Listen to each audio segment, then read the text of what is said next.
नमस्कार दोस्तों, मैं हूं कुमार गौरव और हमारे इस online platform #competition as per आप सभी लोगों का स्वागत है।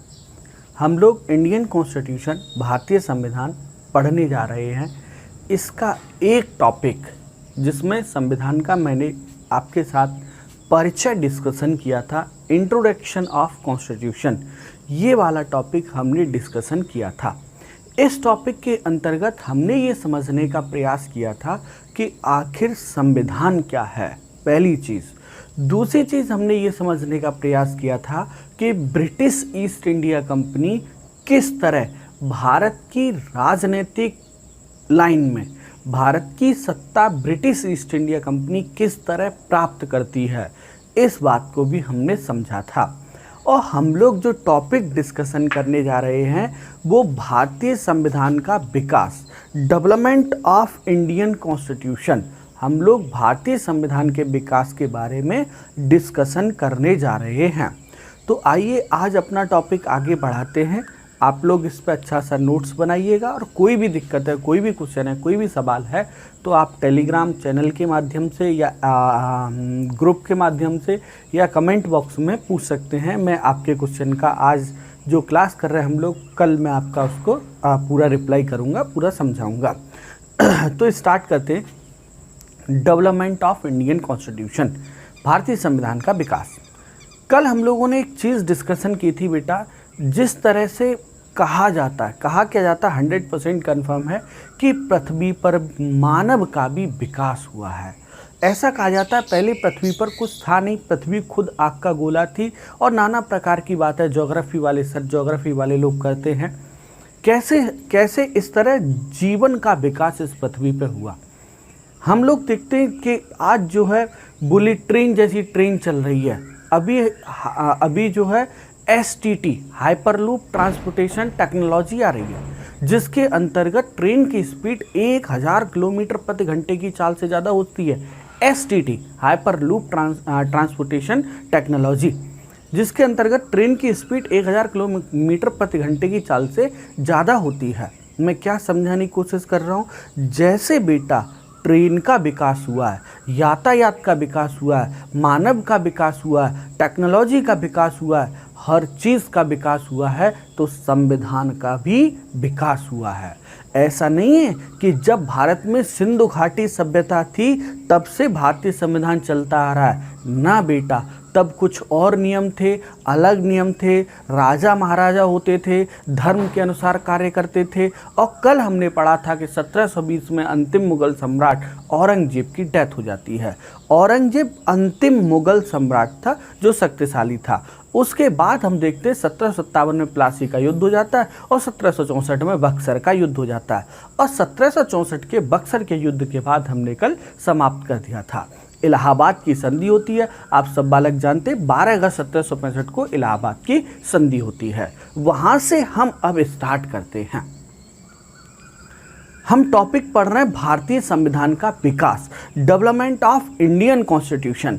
अगर आप कल वाला वीडियो देखने के बाद आज ये वीडियो देखेंगे तो आपको हर चीज़ बहुत अच्छे से समझ में आएगी। तो स्टार्ट करते हैं हम लोग। देखो बेटा, क्या होती है, इलाहाबाद की संधि होती है 12 अगस्त 1765 को, 1765 को इलाहाबाद की संधि होती है। और इलाहाबाद की संधि होती है और इस इलाहाबाद की संधि के द्वारा बंगाल में द्वैध शासन का मतलब होता है बेटा डबल गवर्नमेंट यानी द्वैध शासन बंगाल में जो है वो लागू कर दिया जाता है। द्वैध शासन में क्या होता है, शासन के दो हिस्से हो जाते हैं, शासन के दो पार्ट हो जाते हैं।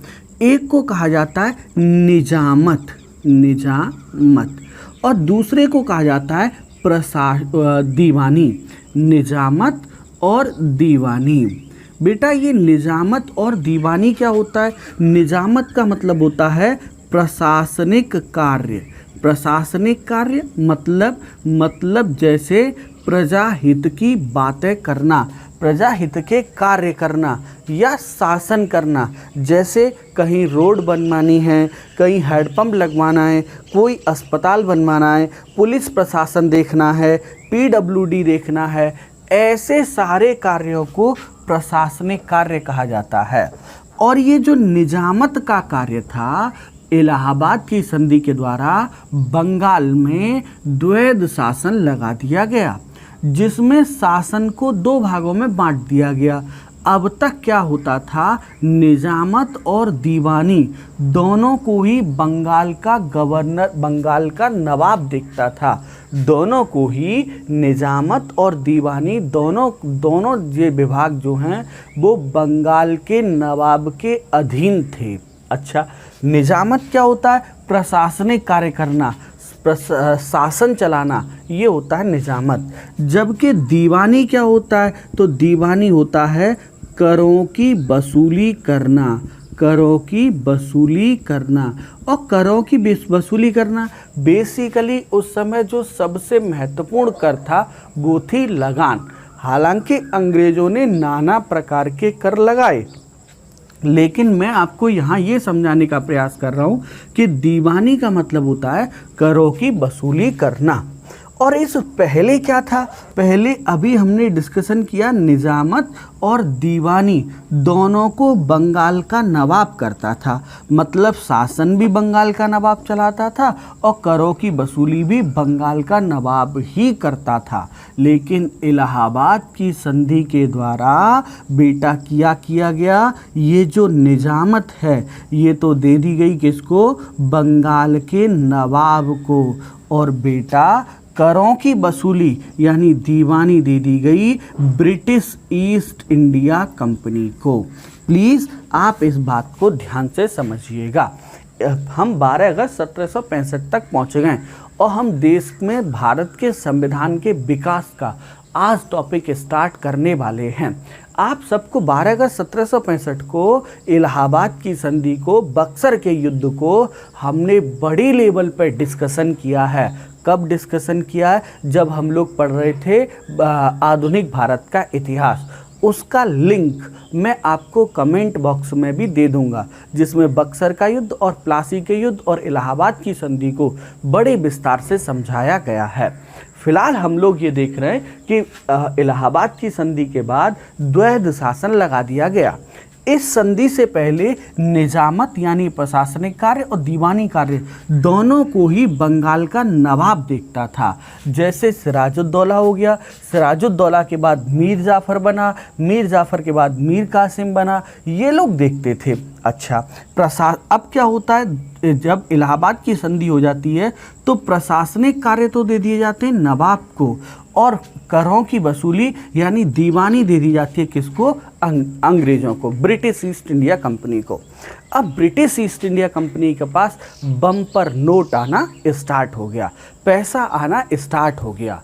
और ये जो कंपनी थी ना, ये थे व्यापारी, ये थे बेटा व्यापारी। और व्यापारी का जो व्यापारी, एक जो अच्छा व्यापारी होता है उसका नियम होता है, व्यापारी का सबसे बड़ा नियम होता है कि ज़्यादा से ज़्यादा प्रॉफिट यानी ज़्यादा से ज़्यादा फ़ायदा या लाभ कमाया जाए। व्यापारी का उद्देश्य होता है कि ज़्यादा से ज़्यादा लाभ कमाया जाए।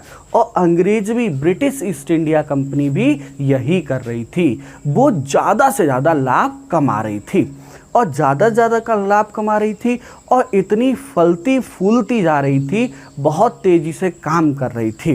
अच्छा, लेकिन बेटा होता क्या है, एक बड़ा काम हो गया। यहाँ 65 में संधि होती है और इसके कुछ ही दिनों बाद 1768 में बंगाल में बेटा अकाल पड़ गया।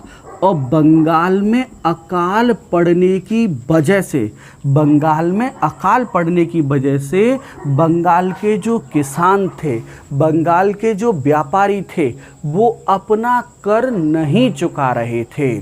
देखो बेटा, जब बंगाल में अकाल पड़ गया तो बंगाल के जो किसान हैं, बंगाल के जो व्यापारी हैं, वो अपना कर नहीं चुका पा रहे थे, उल्टा बंगाल में लोग भूख से मरने लगे, यानी भूखमरी फैल गई।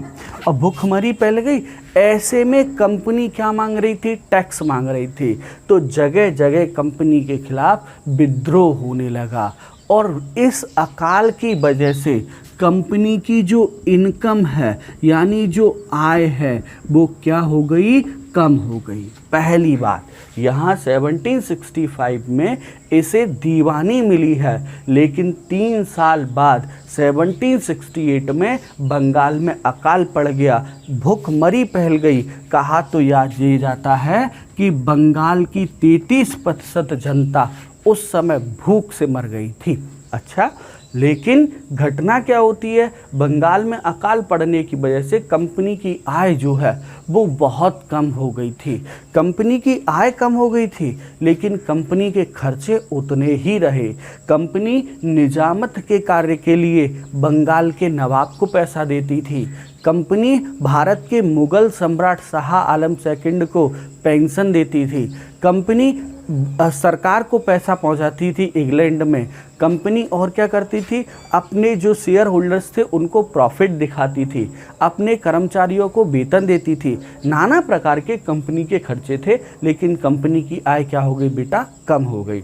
दूसरी चीज़ हम यहाँ देखते, यहाँ जो कंपनी के अधिकारी थे उन पर किसी का नियंत्रण नहीं था, और उन पर किसी का नियंत्रण नहीं था तो उन्होंने अपना व्यापार, उन्होंने कंपनी के व्यापार पर कम ध्यान दिया और उन्होंने अपना व्यापार, अपना कंपनी के अधिकारियों ने अपना व्यापार प्रारंभ किया। और जब उन्होंने अपना व्यापार प्रारंभ कर दिया तो बेटा ऐसी स्थिति में कंपनी को लॉस होने लगा। दूसरी चीज़, दूसरी बात मैं आपसे डिस्कशन कर रहा हूँ कि पहली चीज़ तो कंपनी को 1765 में ये दीवानी का अधिकार मिला है, लेकिन 1768 में बंगाल में अकाल पड़ गया, भुखमरी फैल गई, कंपनी की आय कम हो गई। कोई बात नहीं। दूसरा, कंपनी के अधिकारी भ्रष्ट हो गए। उन्होंने अपना व्यापार भारत में प्रारंभ कर दिया और अपना व्यापार प्रारंभ करने से बेटा कंपनी तो कंगाल हो गई, कंपनी तो दिवालिया हो गई, लेकिन बेटा उसके अधिकारी जो हैं वो बहुत अमीर हो गए। यानी कुछ ही समय बाद कंपनी के अधिकारी क्या हो गए? भ्रष्ट हो गए, जिसकी वजह से बेटा क्या हुआ? जिसकी वजह से कंपनी तो दिवालिया हो गई, लेकिन अधिकारी क्या हो गए? अमीर हो गए। कोई बात नहीं है, चलिए खैर कोई बात नहीं है। आप सब बालक जानते हैं, हम लोगों ने पढ़ रखा है पहले ही कि 1767 से लेके 1767 से लेकर के 69 के बीच में क्या होता है बेटा? फर्स्ट एंग्लो मैसूर वॉर, यानी प्रथम आंग्ल मैसूर युद्ध। फर्स्ट एंग्लो मैसूर वॉर यानी प्रथम आंग्ल मैसूर युद्ध होता है। और इस युद्ध में, प्रथम आंग्ल मैसूर युद्ध में, इस ब्रिटिश ईस्ट इंडिया कंपनी ने खूब सारा पैसा खर्चा किया, और खूब सारा पैसा खर्चा करने की वजह से खूब सारा पैसा खर्चा किया और ऊपर से कंपनी ये युद्ध भी हार गई, यानी कुछ प्राप्त हुआ ही नहीं। 1765 में हम देख रहे हैं कि कंपनी को बंगाल में पैसा वसूलने का अधिकार मिला और 1-2 साल कंपनी ने बम्पर पैसा कमाया भी, लेकिन उसके बाद 1768 में बंगाल में अकाल पड़ गया, भूखमरी फैल गई और कंपनी की आय कम हो गई। दूसरा, कंपनी के अधिकारी भ्रष्ट हो गए, कर्मचारी भ्रष्ट हो गए। वो क्या करते थे? कंपनी के व्यापार से ज़्यादा अपने व्यापार पर ध्यान दे रहे थे, जिसकी वजह से कंपनी दिवालिया हो गई और अधिकारी अमीर हो गए। तीसरी चीज़, 1767 और 69 में फर्स्ट एंग्लो मैसूर वॉर हुआ और इस युद्ध में कंपनी को काफ़ी पैसा खर्च करना पड़ा, और ये पैसा खर्च करने की वजह से कंपनी को और घाटा हो गया। और इसी दौरान एक काम और होता है, और वो ये होता है कि कंपनी को चाय के व्यापार में एक बड़ा भारी नुकसान होता है। इन घटनाओं के साथ साथ कंपनी को चाय के व्यापार में बहुत बड़ा नुकसान होता है। और इतनी बड़ी आर्थिक चोट लगी तो कंपनी ने क्या किया, ब्रिटेन सरकार से ये कहा कि हमें भैया 1 मिलियन मतलब 10 लाख पौंड, 10 लाख पौंड का कर्ज चाहिए। इन्होंने ये कहा भैया जब इतना ज़्यादा घटना हो गई तो कंपनी को बहुत लॉस हुआ और कंपनी ने ब्रिटेन सरकार से ये कहा कि हमें 10 लाख पौंड का कर्ज चाहिए, नहीं तो कंपनी क्या होगी, डूब जाएगी। अब अंग्रेज सरकार टेंशन में आ गई, ब्रिटेन की सरकार टेंशन में आ गई कि यार जो कंपनी हमें 4 लाख पौंड हर साल कमा के दे रही थी, हर साल हमें 4 लाख पौंड कमा करके दे रही थी, आज वो कंपनी खुद 10 लाख पौंड पर ईयर का कर्जा मांग, वो 10 लाख पौंड का कर्जा मांग रही है। आखिर है क्या, आखिर क्या चल रहा है? तो ब्रिटिश ईस्ट इंडिया कंपनी को, जो कंपनी ब्रिटेन सरकार को खूब पैसा कमा के देती थी, वो आज खुद कर्जा मांग रही है। इस कंपनी को कंट्रोल करने के लिए, इस कंपनी को रेगुलेट करने के लिए, इस कंपनी को संचालित करने के लिए ब्रिटेन सरकार ने अब एक्ट बनाना शुरू कर दिया। दोबारा से सुनिएगा, कहानी बहुत ईजी है बेटा। 1765 में इलाहाबाद की संधि हुई जिसके द्वारा कंपनी को बंगाल, उड़ीसा और बिहार, इन तीनों क्षेत्रों में दीवानी वसूलने का अधिकार मिला। लेकिन उसी थोड़े समय बाद बंगाल में अकाल पड़ गया, अंग्रेज अधिकारी भ्रष्ट हो गए और बेटा एंग्लो मैसूर वॉर हो गया और चाय के व्यापार में नुकसान हो गया। इसकी वजह से कंपनी ने ब्रिटेन सरकार से क्या किया, 1 मिलियन पौंड का क्या मांगा, लोन मांगा, यानी 10 लाख पौंड का लोन मांगा। इसकी वजह से ब्रिटेन सरकार टेंशन में आ गई और वो अपनी इतनी अच्छी कंपनी को खोना नहीं चाहती थी। ऐसी कंपनी को खोना नहीं चाहती थी जो हर साल उसे 4 लाख पौंड कमा करके देती थी। तो ब्रिटेन सरकार ने अब क्या किया, ब्रिटेन सरकार ने जो है कंपनी को कंट्रोल करने का प्रयास किया। ब्रिटेन सरकार ने कंपनी को नियंत्रित करने का प्रयास किया और इस ब्रिटेन सरकार ने जो कंपनी को कंट्रोल करने का प्रयास किया है उसके लिए एक एक्ट बनाया और पहला एक्ट जो था वो था रेगुलेटिंग एक्ट 1773। समझ गए ना आप लोग, रेगुलेटिंग एक्ट आया क्यों? पहली चीज़ तो रेगुलेटिंग एक्ट जो है वो आया क्यों। चलिए, तो आप सबको पता हो गया होगा रेगुलेटिंग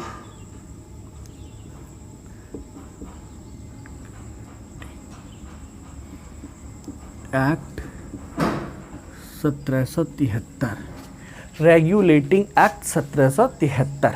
चलिए, हम इस पर बड़े लेवल से इसमें क्या क्या प्रावधान थे, कैसे प्रावधान थे, हर एक टॉपिक पर हम जो है डिस्कशन करेंगे। पहली चीज़, फर्स्ट ऑफ ऑल मैं आपको बता दूं, आपको भी पता है, हमें भी पता है कि ये जो रेगुलेटिंग एक्ट 1773 है बेटा, ये पहला एक्ट है। ये जो रेगुलेटिंग एक्ट 1773 है ये पहला एक्ट है, ये फर्स्ट एक्ट या पहला एक्ट या पहला कानून है जिसके द्वारा ब्रिटिश गवर्नमेंट ने, जिसके द्वारा ब्रिटेन की गवर्नमेंट ने, ब्रिटेन सरकार ने भारत में कंपनी को, कौन सी कंपनी को, ब्रिटिश ईस्ट इंडिया कंपनी को, भारत में कंपनी को नियंत्रित किया। पहली बात, फर्स्ट ऑफ ऑल पहली चीज़ देखो, रेगुलेटिंग एक्ट 1773 पहला एक्ट था जिसके द्वारा ब्रिटेन सरकार ने भारत में ब्रिटिश ईस्ट इंडिया कंपनी को नियंत्रित किया। देखो बेटा, रेगुलेटिंग शब्द जो है उसका हिंदी वर्ड ही होता है कंट्रोल करना। उसका जो हिंदी शब्द, उसका जो हिंदी अर्थ है वही होता है नियंत्रित करना, और वही ब्रिटेन सरकार ने किया था। रेगुलेटिंग एक्ट 1773 के द्वारा ब्रिटिश ईस्ट इंडिया कंपनी को भारत में नियंत्रित करने का प्रयास किया था। एक बात, दूसरी बात, इससे पहले क्या होता था बेटा कि भारत में 3 प्रेसिडेंसी थी अंग्रेजों की।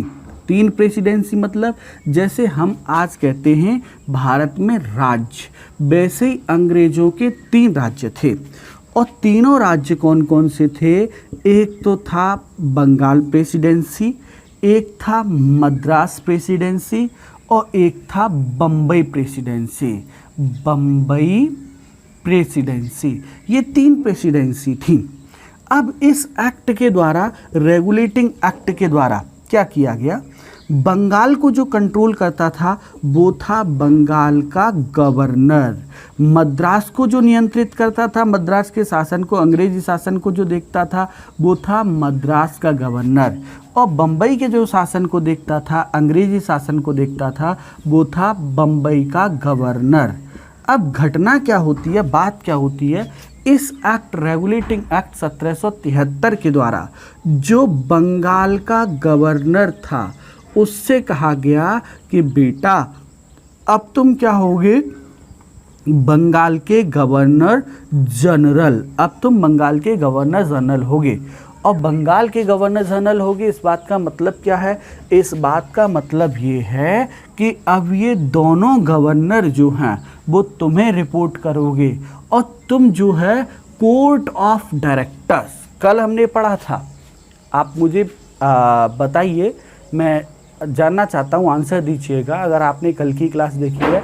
कोर्ट ऑफ डायरेक्टर्स में कितने सदस्य होते थे? मुझे इस बात का आप लोग जवाब दें, रिप्लाई करें। तो ये जो गवर्नर जनरल है वो कोर्ट ऑफ डायरेक्टर्स को रिपोर्ट करता था। किसको रिपोर्ट करता था? कोर्ट ऑफ डायरेक्टर्स को। यानी रेगुलेटिंग एक्ट 1773 के द्वारा बंगाल के गवर्नर को बंगाल, मद्रास और बम्बई का गवर्नर जनरल बना दिया गया। अंग्रेजी क्षेत्र का गवर्नर जनरल बना दिया गया। और वॉरेन हेस्टिंग्स जो है, वॉरेन हेस्टिंग्स जो है वो पहला गवर्नर जनरल था। वॉरेन हेस्टिंग्स जो है वो पहला गवर्नर जनरल था, बंगाल का पहला गवर्नर जनरल था। तो ये चीज़ है। अच्छा, अब तीसरी बात, इस गवर्नर जनरल की सहायता के लिए 4 सदस्यों की एक कमेटी बनाई गई। 4 सदस्यों की एक कमेटी बनाई गई। और इस कमेटी में क्या था? ये कमेटी जो है वो बहुमत के आधार पर, बहुमत के आधार पर निर्णय लेती थी। बहुमत के आधार पर निर्णय लेती थी मतलब कमेटी में 4 सदस्य हैं और 4 का बहुमत कितना हो जाएगा? 3। यानी 3 सदस्य यदि वोट डालते हैं, यदि 3 सदस्य मतदान, किसी चीज़ के लिए मतदान करते हैं तो वो प्रस्ताव जो है पास हो जाता था। आपको यहाँ ये बात समझनी आवश्यक है कि देखो बेटा, 4 में बहुमत का मतलब हो गया 3। अगर बाय द वे मान लीजिए, अगर बाय द वे मान लीजिए एक तरफ 2 सदस्य हैं और एक तरफ 2 सदस्य हैं, तो ऐसी कंडीशन में गवर्नर जनरल अपना वोट देता था और जिधर गवर्नर जनरल अपना वोट देता था उधर बहुमत हो जाता था। बेटा दोबारा से सुनो, सदस्यों की संख्या है 4 और ये वाइसराय की जो, सॉरी माफ़ी चाहूँगा, गवर्नर जनरल की जो परिषद बनाई है, गवर्नर जनरल की जो काउंसिल बनाई है, उसमें सदस्य थे 4 और 4 सदस्य जो हैं वो मेजॉरिटी या बहुमत के आधार पर निर्णय लेते थे। और बहुमत के आधार पर निर्णय लेते थे मतलब जिधर 3 सदस्य हो जाते थे, 4 थे, 2 और 2 यानी आधा आधा हो गया, तो ऐसे में गवर्नर जनरल मत देता था और बात मान ली जाती थी। तो इसमें 4 सदस्यों की एक कमेटी इसके लिए बनाई गई थी। अच्छा, अभी हमने देखा था कि कंपनी के कर्मचारी और अधिकारी भ्रष्ट हो गए थे, वो अपने निजी व्यापार में ध्यान दे रहे थे। तो यहाँ रेगुलेटिंग एक्ट के द्वारा क्या किया गया बेटा? रेगुलेटिंग एक्ट के द्वारा एक बड़ा कदम, चौथा पॉइंट आपका जो है वो ये है, 4th पॉइंट आपका ये है कि कंपनी के अधिकारी और व्यापारियों के, कंपनी के अधिकारी और कर्मचारियों के निजी व्यापार पर, कंपनी के अधिकारी और कर्मचारियों के निजी व्यापार पर रोक लगा दी गई। रोक लगा दी गई। यानी कंपनी का अब कोई कर्मचारी या कंपनी का कोई अधिकारी निजी व्यापार नहीं कर सकता है, क्योंकि हमने देखा था अभी थोड़ी देर पहले कि कर्मचारी और अधिकारी क्या हो गए थे, भ्रष्ट हो गए थे। इसलिए अब कोई निजी व्यापार नहीं करेगा। अगली चीज, ना ही कोई उपहार लेगा। अगली चीज, ना किसी भी प्रकार का कोई धन ग्रहण करेगा, धन ग्रहण करेगा। इस तरह से इस चीज़ पर क्या की गई, रोक लगा दी गई। इसके अलावा एक काम और बचता है। एक काम क्या बचता है बेटा, होता ये है कि यहाँ बंगाल में कुछ दीवानी से संबंधित केस आ रहे थे। दीवानी मतलब अंग्रेज राजस्व वसूलते थे, उसे ही दीवानी कहा जाता है। उससे संबंधित कुछ केस चल रहे थे। तो इन केस को इन जो है मुकदमों को, केसों को सुनने के लिए, इन केसेस की सुनवाई करने के लिए कलकत्ता में एक सुप्रीम कोर्ट की स्थापना की गई। एक सुप्रीम कोर्ट की स्थापना की गई और इस सुप्रीम कोर्ट में 4 न्यायाधीश होते थे। इस सुप्रीम कोर्ट में 4 न्यायाधीश होते थे और सर एलिजा इम्पे ये जो है इस न्यायालय के पहले चीफ जस्टिस थे। ये जो हैं इस न्यायालय के पहले चीफ जस्टिस थे। दोबारा से हम देखते हैं रेगुलेटिंग एक्ट 1773। ये एक्ट आने के क्या कारण थे, इस पर हमने अभी विस्तार से बात की थी। लेकिन बेटा आप लोग ध्यान रखना, रेगुलेटिंग एक्ट फर्स्ट एक्ट था जिसके द्वारा ब्रिटेन सरकार ने भारत में कंपनी को नियंत्रित करने का प्रयास किया। कंपनी बहुत अच्छी थी। 4 लाख करोड़ पौंड, 4 लाख करोड़ पौंड जो है वो हर साल 4 लाख पौंड हर साल ब्रिटिश ईस्ट इंडिया कंपनी को कमा करके देती थी। 4 लाख करोड़ पौंड, लाख करोड़ तो बहुत हो गया। आज हमारे देश का बजट लास्ट टाइम जब वित्त मंत्री जी ने प्रस्तुत किया तो लगभग 25 लाख करोड़ का बजट है। वैसे और भी थोड़ा सा है, तो 25 लाख करोड़ लगभग है। तो मैं बता रहा था कि जो है ये फर्स्ट एक्ट था जिसके द्वारा ब्रिटेन सरकार ने भारत में कंपनी को नियंत्रित किया। दूसरी चीज़, जो बंगाल का गवर्नर था उसे बंगाल, मद्रास और बम्बई का गवर्नर जनरल बना दिया गया और इस गवर्नर जनरल को नियुक्त जो किया जाता था वो कंपनी के द्वारा किया जाता था। उसकी सहायता के लिए 4 सदस्यों की एक कमेटी बनाई गई और इन सदस्यों को ब्रिटेन सरकार नियुक्त करती थी। बेटा ये बहुत गजब क्वेश्चन है। इन सदस्यों को ब्रिटेन सरकार नियुक्त करती थी और ये सदस्य जो हैं वो क्या है, वो बहुमत के आधार पर निर्णय लेते थे। बहुमत समझ रहे हैं ना आप लोग। 4 ये हो गए और एक गवर्नर जनरल हो गया, मतलब 5, और 5 में से बहुमत के लिए क्या संख्या चाहिए, 3। तो ये 3 जो है वो निर्णय लेते थे। अच्छा, कंपनी के अधिकारी और कर्मचारी भ्रष्ट हो चुके थे, इसीलिए निजी व्यापार पर रोक लगा दी गई और इनके उपहार ग्रहण करने पर, धन ग्रहण करने पर भी रोक लगा दी गई। और सुप्रीम कोर्ट में कलकत्ता में एक सुप्रीम कोर्ट की स्थापना की गई और इस कलकत्ता में जो सुप्रीम कोर्ट की स्थापना की गई उसके पहले अध्यक्ष थे सर एलिजा इम्पे। ये इसके पहले अध्यक्ष थे। तो बेटा ये था हमारा रेगुलेटिंग एक्ट। अच्छा, अब आगे बढ़ते हैं, आगे बात करते हैं। और आगे क्या बात करते हैं सुनिएगा। अगला act Pitt's India act 1784 1784। Regulating act 1773 में हम लोग देखते हैं कि किस तरह से कंपनी को कंट्रोल करने का प्रयास किया गया है। लेकिन इसमें एक कमी थी, और कमी क्या थी कि कंपनी को कंट्रोल करने का प्रयास किया गया, लेकिन कंपनी भारत में 2 तरह के काम कर रही थी। एक तो इकोनॉमिक मतलब आर्थिक काम, और आर्थिक काम में क्या कर रही थी कंपनी बंगाल, उड़ीसा और बिहार में दीवानी वसूलने का काम कर रही थी। दूसरा, राजा और महाराजाओं पर क्या कर रही थी, आक्रमण भी कर रही थी, कभी जीत भी रही थी, कभी हार भी रही थी, नाना प्रकार की एक्टिविटी कंपनी कर रही थी। तो अगला एक्ट जो है वो पिट्स इंडिया एक्ट। सबसे पहली चीज मैं आपको बता दूं, पिट्स इंडिया एक्ट में, पिट्स इंडिया एक्ट 1784 सबसे पहली चीज, इस एक्ट में कंपनी के जो कार्य थे उन्हें बांट दिया गया। बांट दिया गया मतलब ये कि कंपनी के व्यापारिक और आर्थिक, व्यापारिक और राजनीतिक, व्यापारिक क्या है बेटा, व्यापार से रिलेटेड जो हैं, चाय खरीदनी है, चीनी खरीदनी है, व्यापार करना है, किसको पेमेंट करना है, किसको नहीं करना है, तो ये व्यापारिक है। राजनीतिक, किस राजा से संधि करनी है, किस राजा से लड़ाई करनी है, किस पर आक्रमण करना है, ये क्या है, ये राजनीतिक है। तो बेटा कंपनी के व्यापारिक कार्यों को देखने के लिए कोर्ट ऑफ डायरेक्टर होता था।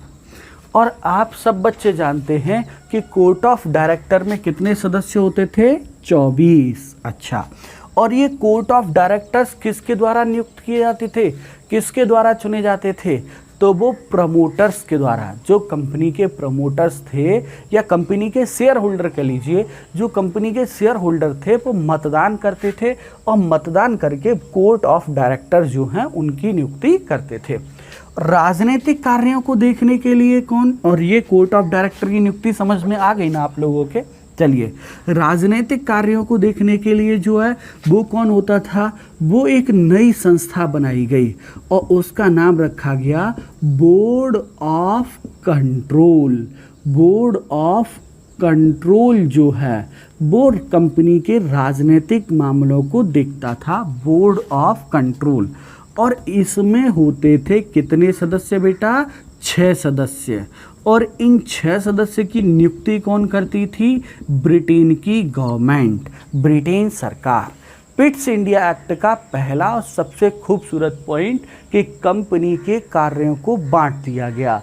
व्यापारिक काम अलग, राजनीतिक काम अलग। व्यापारिक कार्य में कोर्ट ऑफ डायरेक्टर्स, व्यापारिक कार्यों को देखने के लिए कोर्ट ऑफ डायरेक्टर बनाया गया। बनाया क्या, पहले से ही था, वो तो हमने कल भी पढ़ा था। और इसमें 24 सदस्य होते थे। राजनीतिक कार्य में बोर्ड ऑफ कंट्रोल बनाया गया और राजनीतिक कार्य के लिए बोर्ड ऑफ कंट्रोल बनाया गया और इसमें 6 सदस्य होते थे और इनकी नियुक्ति ब्रिटेन सरकार के द्वारा की जाती थी। हम 1 मिनट ये डिस्कशन करेंगे कि ये बोर्ड ऑफ कंट्रोल आखिर करता क्या था।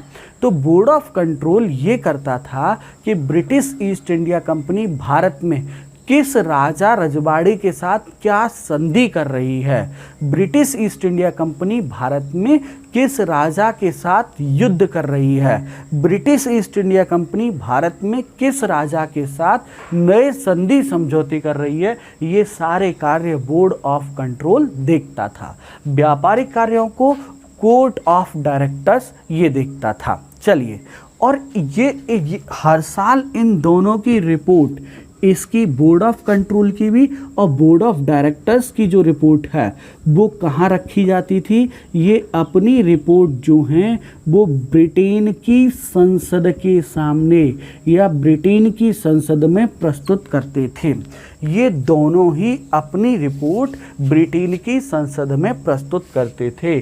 कोर्ट ऑफ डायरेक्टर्स और बोर्ड ऑफ कंट्रोल, ये दोनों ही अपनी रिपोर्ट जो है वो ब्रिटेन की संसद में प्रस्तुत करते थे। आई थिंक आपको इतनी बात अच्छे से समझ में आ गई होगी। चलिए, पहली चीज़ तो पहला काम तो ये हुआ। और दूसरा काम, बड़ा काम जो ब्रिटेन सरकार ने किया, ब्रिटेन सरकार ने कंपनी की दादागिरी को कंट्रोल करने के लिए, कंपनी की बॉसगिरी को थोड़ा नियंत्रित करने के लिए ब्रिटेन सरकार ने घोषणा की। घोषणा क्या की कि जो कंपनी का क्षेत्र है, कंपनी का क्षेत्र है कहाँ, भारत में, जो कंपनी का क्षेत्र है, कहाँ, भारत में। मैं क्या समझाने की कोशिश कर रहा हूँ, मैं ये बताने की कोशिश कर रहा हूँ कि ब्रिटिश ईस्ट इंडिया कंपनी ने भारत में जो क्षेत्र जीता है, ब्रिटिश ईस्ट इंडिया कंपनी ने जो क्षेत्र भारत में जीता है, आज से उस क्षेत्र को क्या कहा जाएगा बेटा, आज से उसे ब्रिटिश क्षेत्र घोषित किया गया। ब्रिटिश क्षेत्र, वो कंपनी का क्षेत्र नहीं माना जाएगा। मतलब कंपनी ने अगर बंगाल जीता है, अवध जीता है, मराठा जीते हैं, मैसूर जीता है, मद्रास जीता है, तो इन क्षेत्रों को अब जो है वो काय के नाम से जाना जाएगा, कंपनी का क्षेत्र नहीं माना जाएगा, इसे ब्रिटिश क्षेत्र माना जाएगा। दूसरी बात इसमें ये की गई, यानी यहाँ अब ब्रिटिश साम्राज्य का विस्तार हो रहा है, ये माना जाएगा। कंपनी के राज्य का विस्तार नहीं, ब्रिटिश साम्राज्य का विस्तार हो रहा है, ये माना जाएगा। अच्छा, तीसरा पॉइंट क्या था बेटा इसमें? तीसरा पॉइंट ये था कि भैया जो कंपनी, अभी हमने पढ़ा था कि रेगुलेटिंग एक्ट 1773 में गवर्नर जनरल की परिषद में कितने सदस्य बनाए गए थे बेटा? 4 सदस्य होते थे गवर्नर जनरल की परिषद में। लेकिन यहाँ गवर्नर जनरल की परिषद में सदस्यों की संख्या 4 से घटाकर कितनी कर दी गई? 3 कर दी गई। 3 करने से क्या फ़ायदा हुआ? 3 करने से ये फ़ायदा हुआ कि गवर्नर जनरल को वीटो पावर मिल गई। कैसे वीटो पावर मिल गई? मान लीजिए कि बहुमत, इस 3 में बहुमत कितना होगा?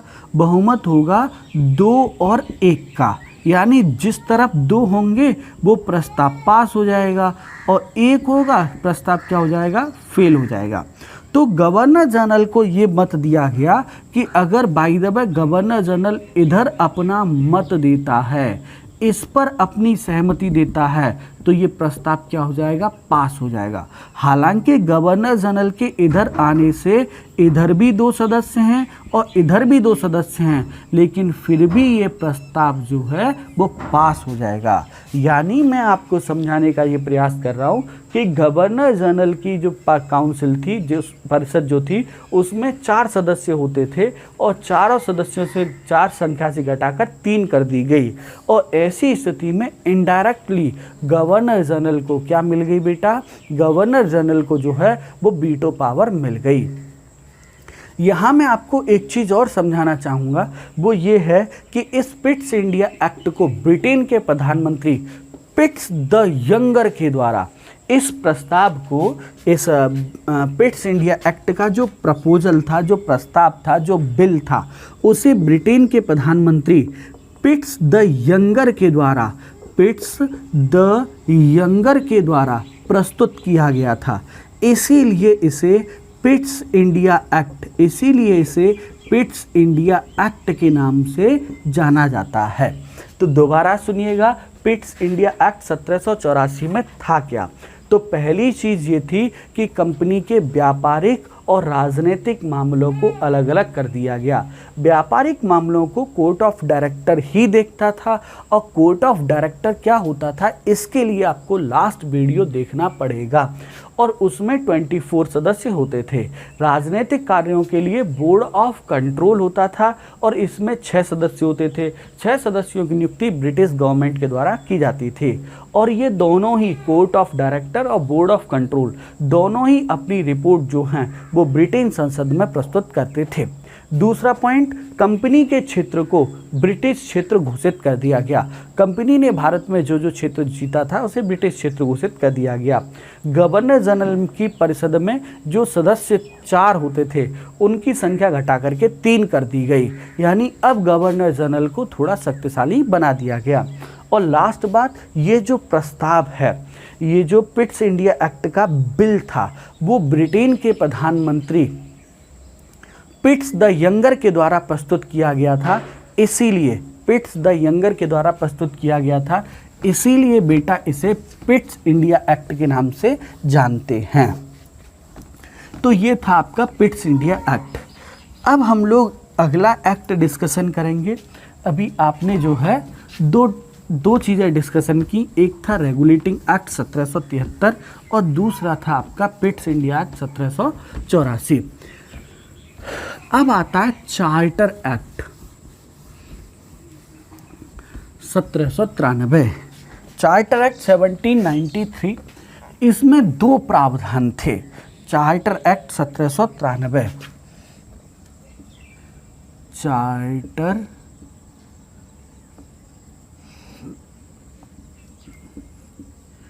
एक्ट 1793, चार्टर एक्ट 1793, इसमें दो प्रावधान थे। चार्टर एक्ट 1793 में पहला प्रावधान तो ये था कि जो कंपनी का लाइसेंस था, कंपनी का जो लाइसेंस था, कंपनी का जो व्यापारिक एकाधिकार जो था, उसे 20 साल के लिए और रिन्यू या 20 साल के लिए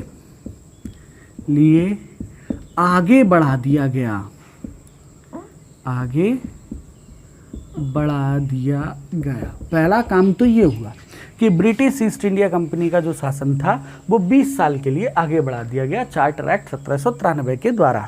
अच्छा, दूसरा पॉइंट क्या होता है?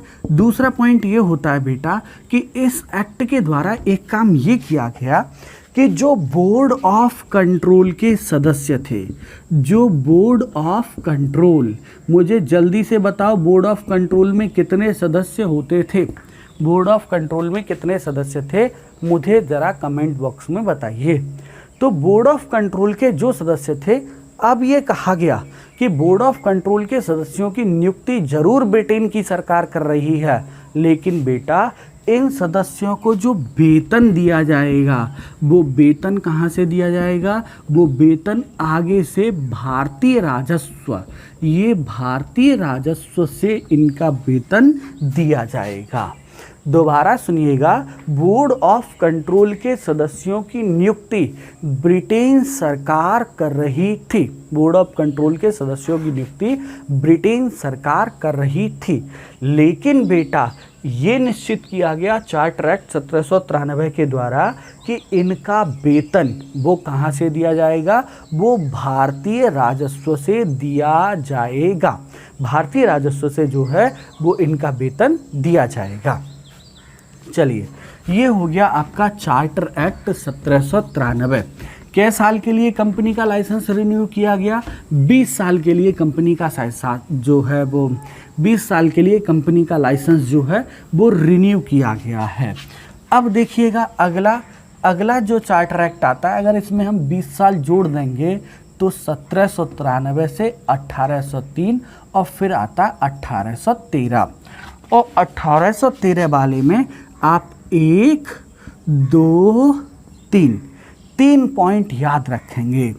3 पॉइंट चार्टर एक्ट 1813 में 3 पॉइंट कौन कौन से याद रखने? पहली चीज, फर्स्ट ऑफ ऑल, कंपनी का व्यापारिक एकाधिकार। बेटा बहुत गजब क्वेश्चन है। कंपनी का व्यापारिक एकाधिकार समाप्त कर दिया गया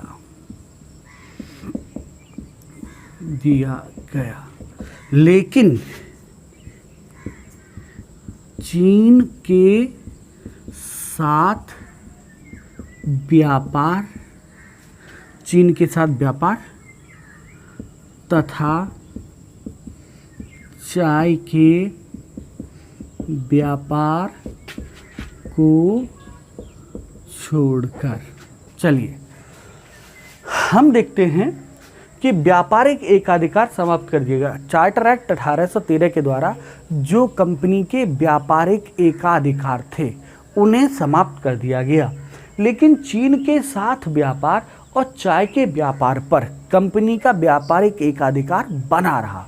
बहुत महत्वपूर्ण क्वेश्चन है कि चीन के साथ व्यापार, चीन के साथ पूरा व्यापार, चाहे वो आपका कपास का हो, चाहे वो चाय का हो, चाहे वो अफीम का हो, चाहे वो नील का हो, चाहे वो मसालों का हो, चाहे वो कपड़े का हो, ये सारे व्यापार, चीन के साथ जितने व्यापार हो रहे हैं उन पर कंपनी का व्यापारिक एकाधिकार रहेगा। और भारत में चाय के व्यापार पर भी कंपनी का व्यापारिक एकाधिकार रहेगा। ऐसा क्यों किया गया कि व्यापारिक एकाधिकार को समाप्त कर दिया गया? क्योंकि बेटा जिस दौर की हम बात कर रहे हैं ना, उस दौर में नेपोलियन बोनापार्ट वो यूरोपियन क्षेत्रों पर कब्जा करता जा रहा था और वो ब्रिटेन के खिलाफ बहुत रहता था।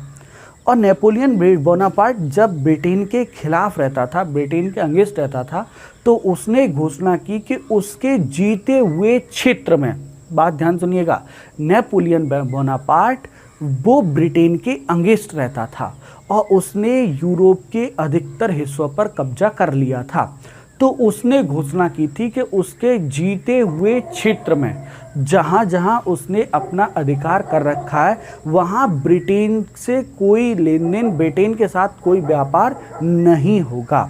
जब उसने ऐसी घोषणा की तो ब्रिटेन में जो अन्य कंपनियां थीं वो परेशान होने लगी, सरकार के पास पहुंची कि मालिक बोनापार्ट यहाँ व्यापार नहीं करने दे रहा है और भारत हम जा नहीं सकते, ईस्ट एशिया हम जा नहीं सकते क्योंकि आपने ब्रिटिश ईस्ट इंडिया कंपनी को लाइसेंस दे रखा है।